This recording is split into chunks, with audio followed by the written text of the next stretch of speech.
Eles são na França, primeiro turno, esse último domingo, e o Reagrupamento Nacional, que é o partido da Marine Le Pen e do Jordan Bardella, é um sobrenome italiano, mas ele é francês.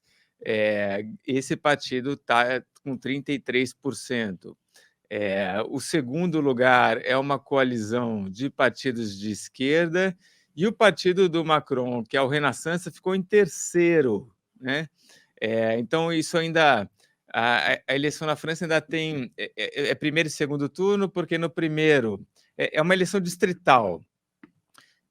Quem em cada distrito tem mais de 50% já está eleito, e no segundo turno vai quem não chegou aos 50% e quem teve mais de 12%. Então, aqueles pequenininhos também caem fora. Mas é tudo para compor o mesmo parlamento. E aí, então, bem provável que esse número meio que se mantenha no segundo turno, não vai ter grandes mudanças, estamos falando da mesma eleição.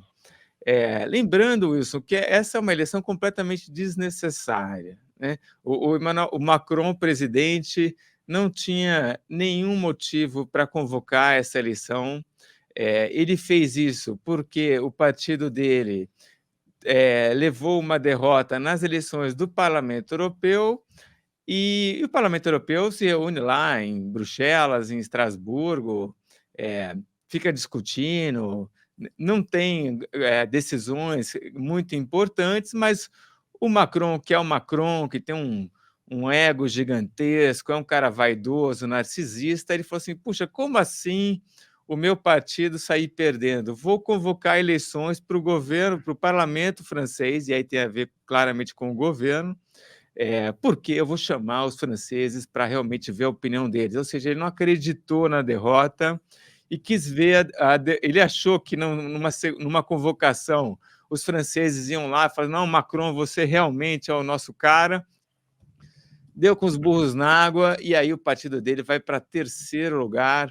Ainda está numa briga interna no partido, né?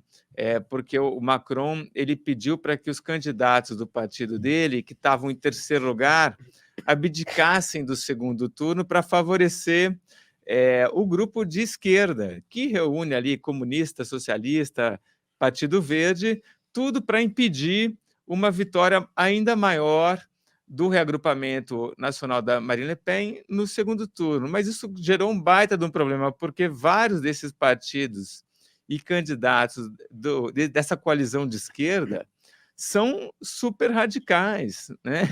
Então, tem muito francês ali de moderado, de centro, que está falando assim: poxa, ele quer que eu abdique da minha candidatura no segundo turno aqui no meu distrito para impedir a Marine Le Pen ou o Jordan Bardella do Reagrupamento Nacional, mas para favorecer esses outros caras de esquerda que são ainda mais extremistas, né? Então, dentro do próprio partido, o Macron ainda perdeu muita autoridade. Está de parabéns aí para ele, porque realmente assim não precisava fazer isso, era óbvio que ia dar errado, e deu mais errado ainda do que todo mundo imaginava.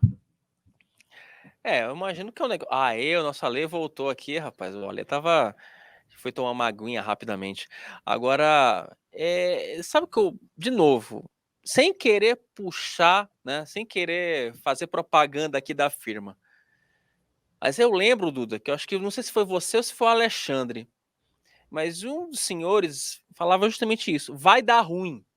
Não, eu falava o contrário. E se eu puder pegar esse gancho, Wilson, Por assim, favor. eu não estou na cabeça do Macron, mas eu acho que a gente devia também analisar a possibilidade de, claro que num primeiro momento ia dar ruim, mas assim, a cabeça do Macron, obviamente, está em 2027, né, na próxima eleição presidencial. E ele tinha uma opção de ou ficar enrolando e jogar para frente e, no limite, a Marine Le Pen enfrentá-lo lá em 2027 como uma oposicionista, sem outsider, mais ou menos o Bolsonaro em 2018, entendeu? Ou ela poderia ter que ter algum tipo de responsabilidade sobre a França, inclusive até eventualmente ter que formar um governo. Vamos lembrar que é um parlamentarismo ali meio semipresidencialista, mas que existe, a gente não comenta, mas tem primeiro-ministro, né? Se forma maiorias no parlamento. Então, se o partido da Marine Le Pen conseguir formar uma maioria, ele vai governar, né? Ele vai ter responsabilidade. E aí, quando chegar em 2027, na próxima eleição presidencial, o discurso oposicionista da Marine Le Pen fica um pouco esvaziado. Então, isso eu quero deixar claro, tirei da minha cabeça, tá? Não estou dizendo que foi isso que aconteceu, que isso está na cabeça do Macron, que ele jogou xadrez e ele planejou isso. Mas eu acho que burro ele não é. Então, ele pode. Eu conheço essa. Existe a versão majoritária do que aconteceu, é que ele foi um idiota, ele não pensou, e é possível, claro que é possível, claro que é possível. Mas eu também queria trabalhar com a possibilidade de, voluntariamente ou involuntariamente, ter se criado uma situação para que a Marine Le Pen, eventualmente, o partido dela forme um governo, e aí, daqui a 3 anos, na eleição presidencial, eles cheguem com algumas contas para pagar. E não apenas eu sou outsider, eu sou contra o sistema, vota na gente que a gente vai trazer o paraíso na Terra. Tá certo. Meus amigos... Wilson, espera um pouquinho, deixa eu só fazer aqui uma Por propaganda. favor, inclusive, o Duda, né? Bem que você me lembrou, rapaz. Agora precisamos entrar no bloco propaganda, rapaz, porque tem a sua propaganda, tem a propaganda do Rodrigo Oliveira. Já quase me esqueci aqui no roteiro. Por favor, prossiga, amigo. Não, a gente teve hoje cedinho no Antagonista, a Catarina Rochamonte publicou um brilhante artigo. É um pouco, quase que uma resposta a muito do que se falou aí sobre essa eleição na França, né? A gente tem visto aí o resto da imprensa majoritariamente falar desse resultado como se fosse um pesadelo, uma catástrofe, vai vencer aí a ultradireita, que é antissemita, enfim. E aí o que ela deixa ali muito claro, ela traz ali uma descrição dela do que é hoje o reagrupamento nacional, o partido da Marine Le Pen e do Jordan Bardella, que já se limpou aí desse antissemitismo que vinha do pai dela, do Jean-Marie Le Pen. Esse antissemitismo hoje está muito mais na extrema esquerda, esse daí, triunfo nacional populista e ameaça extremista à esquerda. Então, é um partido que já não é mais o que era o Frente Nacional no passado, né? Então, se a gente fosse imaginar agora como é que seria um governo, por exemplo, em que o primeiro-ministro, Jordan Bardella, coabita, né, com a presidência do Macron. Ele não está falando de sair da União Europeia, né? Ele está falando que vai manter a ajuda à Ucrânia, né? Ele só diz ali, olha, a gente precisa até aumentar o orçamento militar, mas a gente não deve mandar míssil de longa distância que a Ucrânia possa atingir a Rússia, né? Mas continua o apoio à Ucrânia.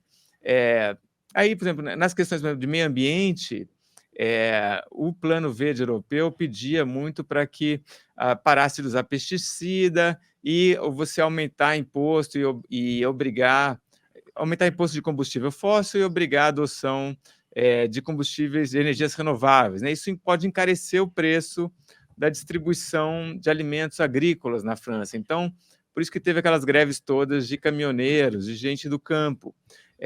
O partido da Marine Le Pen apoia esses fazendeiros e acha que não tem que evoluir por aí. Então, eles são contra essas medidas do Plano Verde Europeu. Não é que eles não acreditam no aquecimento global. O pessoal chama isso, é tudo terraplanista, negacionista. Não é isso. É que as coisas têm um custo e eles acham que a sociedade francesa não deve pagar esse custo. E você vai... Também ninguém fala ali no reagrupamento nacional, isso a Catarina traz, de sair expulsando imigrante ilegal da França. A preocupação muito mais é não permitir que eles entrem no país. Então, assim, acho que é importante, Wilson, que a gente realmente entenda, leia o programa, né? O Jordan Bardella divulgou o programa dele, está em francês, mas dá ali muito bem para entender, e não é esse monstro que muita gente aí tá pintando. Quando a gente fala quais são as ameaças à democracia, à República Francesa, eu acho que a gente tem que olhar também ali para a extrema esquerda francesa, que é, sim, muito mais antissemita e tem gente ali muito mais perigosa do que a gente vê na direita. Porque é sempre isso, né? Sempre quando você vê pelo polo da direita, qualquer inclinação um pouquinho mais conservadora, você já é taxado de extrema direita, de fascista, né, aquela coisa toda, né? Agora, quando você vai para o polo contrário, né, você já fala, opa, não, aí você é democrata, enfim, por aí vai.